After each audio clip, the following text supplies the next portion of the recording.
Formally on Hollywood Unlocked. Farewell to such a great time and team. I know. You guys did. Jason misses us. Right. Jason, bring my dogs back. He be randomly texting me and Damon's like, I got an idea for a show.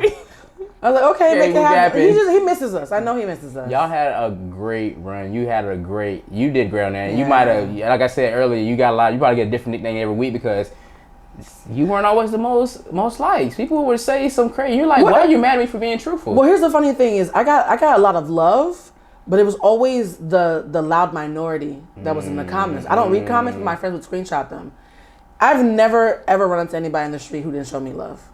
And so it's like there's a couple folks on social who want to be loud. Also, too, I think Melissa Ford had a couple of bots who she was trying to go in the comments and make me look bad. She was formerly on Hollywood. She was formerly in Hollywood Unlocked, and she hated that the audience like felt something for me. Because here's the thing about this town: there's a lot of fat phobia, right?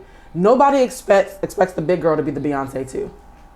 So she thought she was going to be giving main character energy, and I was running circles around her without trying, while still feeding her lines and showing her grace. So like even me giving you an alley up, the audience kept on liking me. And so when I replaced her in Hollywood Unlocked, a lot of her internalized nastiness came out. And so and here's the thing, and this is how people don't talk about it. Folks will create like fake accounts and have their like gay boyfriends and homeboys like go on comment sections. So a lot of times, be like, Melissa, is that you? Girl, I see you. Girl, I know that's you. And this is not me speculating. I used to hear her on the phone, sicking people on people. Wow. And this is something that happens a lot in this town. So because I know that bots are real and haters are real, in real life, I got nothing but love. I've never had anybody come up to me and say anything crazy. And also too, like, how are you mad at the person who's staying in their lane? I didn't even swerve. I'm minding my business. So like, why are you angry? Business. Like that. I know. I took it back. I took it back to Scrappy. Yeah, you know. What's your favorite? If you had, I'm pretty sure there's so many moments that you enjoyed. Do you have a favorite moment or maybe a favorite guest that you had the chance to? That's a great question. Interview? I think my most memorable moment was the first episode. Okay. Because we taped it at 1:00 in the morning on Floyd Mayweather's private jet. I remember that episode. That was a long day. Floyd's short. He's short, huh? He's not 6 feet tall. It's okay. Look, I'm not trying to get in trouble with the money team. Money team. Floyd has the spirit of a giant. That he does. He was very charismatic. I believe that. I was very like intrigued by how charismatic and emotionally intelligent he was. So like Floyd knows how to read the room. Come on, Floyd. And he also knows how to read books, y'all. That like he knows how to read. Everybody always asks me this Floyd. Floyd knows how to read. That's a troll. He bothers everybody. I've also heard he's very charming in person. Really? A lot of people play the bad guy as like a role for the coin. It's good clickbait. There's a good money. There's a lot of money. There's two ways to be rich in this town, right? If you're trying to have a gimmick, either be the person who's the maverick. Like I'm a maverick. I'm gonna say whatever the hell I think. Whether it's Floyd, Kanye, whoever, I'm gonna always be me.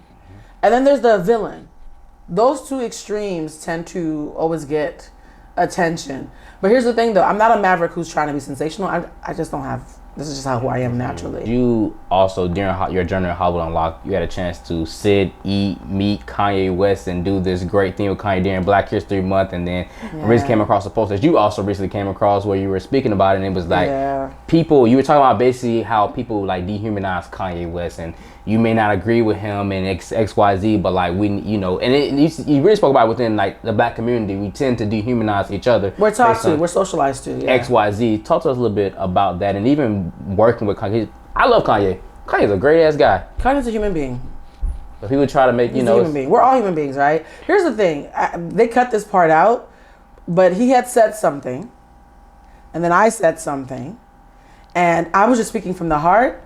Because you know how, again, my brain literally doesn't have that button that says it's Kanye, don't say that. Yes. Because my thing is, if it's true and it's kind and it's righteous, I'm going to say it. So most people probably wouldn't because it's like, it's Kanye. Like, I'm not trying to... Yeah, and I said it. And I gave Jason the mic back because Jason knew who I am when he handed me the mic. And Kanye was talking and he's like stopped and he turned back and he said, "Thank you for checking me politely." And I was like, "I checked you?" And they were like, "What you said made what most he said." People probably would have been... And I was like, "Oh, I guess I did." I was just being honest. You were just saying what the... I wasn't thinking I'm about to chin check Kanye. I'm thinking, oh, like, this is a blind spot. Let's address it. Like, thank you for bringing that to my attention, Kanye. Like, let's address it. But when he said, "Thank you for checking me politely," I felt so good because my entire life I've been trying to figure out how to still be honest the way that I am while still being inclusive and not shaming people. I don't believe in using shame as a currency. Yeah. And the fact that this man who has been shamed left and right by the community me being sincere, he still felt like I was hipping him to a blind spot, but did it without being egregious or nasty. I'm like, oh, I finally figured it out. Good for me. But I will say this though, like, people can also see your heart. Like, I'm very sincere. Even if I piss you off, you're like, that bitch really meant that. I don't know if I fuck with her now, but she really meant it. You know what I mean? And I think when people I meet are determined to misunderstand me, I'm at the point of my journey where I'm like, that's you.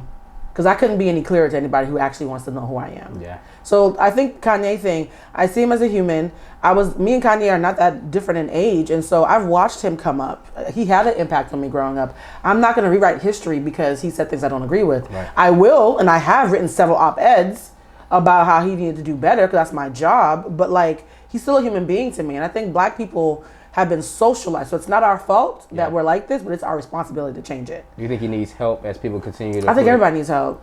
I think everybody should really be worried about themselves a lot of times. If he's saying something harmful to the community, speak to that. But like, let's not throw people away. The only folks I throw away are the folks who don't want to be with us. Like Ben Carson, or Candace Owens, or who's Uncle Ruckus's name? Clarence Thomas. Like if you're not skin folk but you're not kin folk, like then you can go, right? But if you are a black person who likes being black and who likes other black people, I'm gonna have a hard time throwing you away.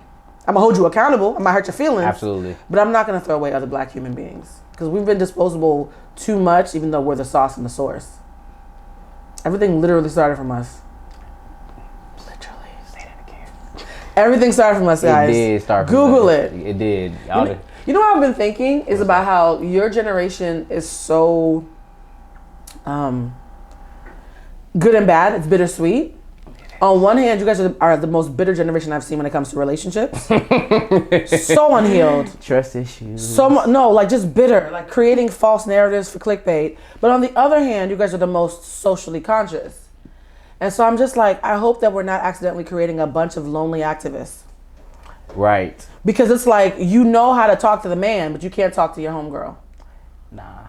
And so that's why I think emotional intelligence is going to save our generations to come, because that's where those two things collide. Like, hey, I'm going to talk to a white man about how he's an oppressor. Mm-hmm. But I always say this, and I said this on another podcast I was on. I think it was Bridget Kelly's show. Mm-hmm. Everybody has access to privilege at some point. The fact that we're in a house with indoor plumbing, we have first world privilege, right? We have developed nation privilege. Everybody has privilege to some degree. Whenever you're in the room, identify who is the white man in the room. Who is the privileged person in the room? And if it's you, do what you ask white men to do. Shut up and listen. So if I'm talking to a man about misogyny, mm-hmm. he's the white man in the room, even if he's a black man, because he has a system built for him because of patriarchy. So I often get mad when I hear people talking about, well, she did that and I did this. She is mad at you as one person. Like, she did something that hurt you as one person, but you represent a system. Whenever you have a system behind you, you have to be humble and listen. And I think a lot of times people of color, we're so used to thinking that white people are the only people who have privilege. When we have privilege, we suck at listening. Perfect example, look at the whole thing with the whole spaz comment. Mm-hmm. We are not differently abled, right? And so we are so used to thinking black people have to like talk. When a disabled person says, hey, that word hurts me, what do? We do the same thing white folks do. We want you to explain why your feelings matter. Well, I always use it and I didn't mean it like that, so what's the deal? You sound like Bob from accounting right now. And so my thing is, black people are in a space now where we're becoming hypocrites because we've gotten so drunk off of the self-righteousness of being woke that we've forgotten how to listen when it's our turn. Mm-hmm. And it's the same thing with black women. I tell them all the time, black women are no longer the bottom of the food chain because trans girls are beneath us. Mm. So we have to shut the fuck up and listen too sometimes. And so if you do not know how to shut up and listen, I don't want to hear you speak because you're a hypocrite. Shut the fuck up and listen. If you don't know how to identify when you're the white man in the room, then I don't want to hear you speak.